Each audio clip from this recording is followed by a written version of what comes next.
Bagi pengusaha, kenaikan harga emas menjadi peluang sekaligus tantangan. Chief Executive Officer Indogold Amri Ngadiman mengatakan pengusaha mesti berupaya menjaga keberlanjutan perputaran bisnis di tengah volatilitas harga.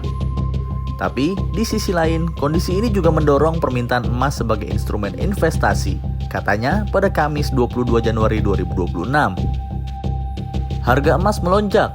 Melansir dari data situs resmi PT Antam, logammulia.com, pukul 8.50 waktu Indonesia Barat pada Jumat 23 Januari 2026, di butik emas LM Graha Dipta Pulau Gadung, Jakarta, harga emas satuan 1 gram pada hari ini dibanderol Rp2.880.000 per batang, atau melonjak Rp90.000 dibandingkan perdagangan sebelumnya. Ketegangan antara Amerika Serikat dan Eropa akibat keinginan Presiden Donald Trump membeli Greenland menjadi salah satu penyebabnya.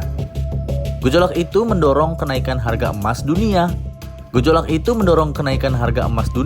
Ke level 4.800 US dollar per troy ounce. Amri menuturkan kenaikan harga emas diiringi peningkatan permintaan di aplikasi Indogold. Pertumbuhan pengguna baru yang mulai berinvestasi emas fisik digital pun mencapai 78%. Menurut dia, tren ini akan berlanjut selama ketidakpastian ekonomi dan politik global masih berlangsung. Penjualan emas via perbankan pun mulai tumbuh pesat. PT Bank Syariah Indonesia (TBK) atau BSI mencatatkan penjualan emas BSI melalui Beyond menembus 2,18 ton hingga Desember 2025. Jumlah nasabah khusus Bullion Bank juga telah menembus 500.000, didominasi Gen Z dan milenial, kata Direktur Distribusi dan Sales BSI Anton Soekarna, dikutip dari Antara pada 14 Januari 2026. Anton menilai lonjakan harga emas dalam kurun waktu 1 tahun terakhir makin mendorong minat masyarakat. Hal ini juga didorong kebijakan pemerintah mendirikan bank emas atau Bullion Bank. Investasi emas di BSI dilakukan secara digital melalui layanan bank emas pada Super Apps Beyond by BSI. Direktur PT Trust Andalan Futur Ibrahim Aswaibi mengatakan minat masyarakat terhadap emas tetap tinggi ketika harga melonjak lantaran ada potensi keuntungan besar. Terlebih jika digunakan untuk investasi jangka menengah dan jangka panjang.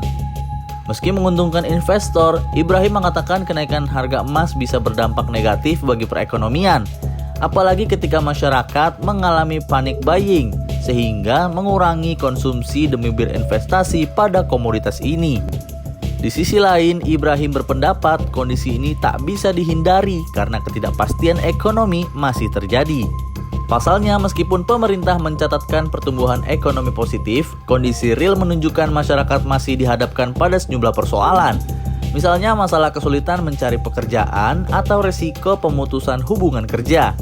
Menurut Ibrahim, ketidakpastian kondisi ini yang memicu masyarakat, terutama kelas menengah, membeli emas untuk menjaga nilai aset. Analis senior Indonesia Strategic and Economic Action Institution, Roni Pesasmita, berpendapat bahwa pemerintah tak perlu merespon harga emas secara reaktif. Kenaikan harga emas dapat berdampak positif karena menguntungkan sektor pertambangan dan meningkatkan penerimaan ekspor serta pendapatan negara. Namun ia juga mengingatkan bahwa kenaikan harga emas kerap diikuti pelemahan investasi produktif lantaran dana cenderung disimpan di aset aman.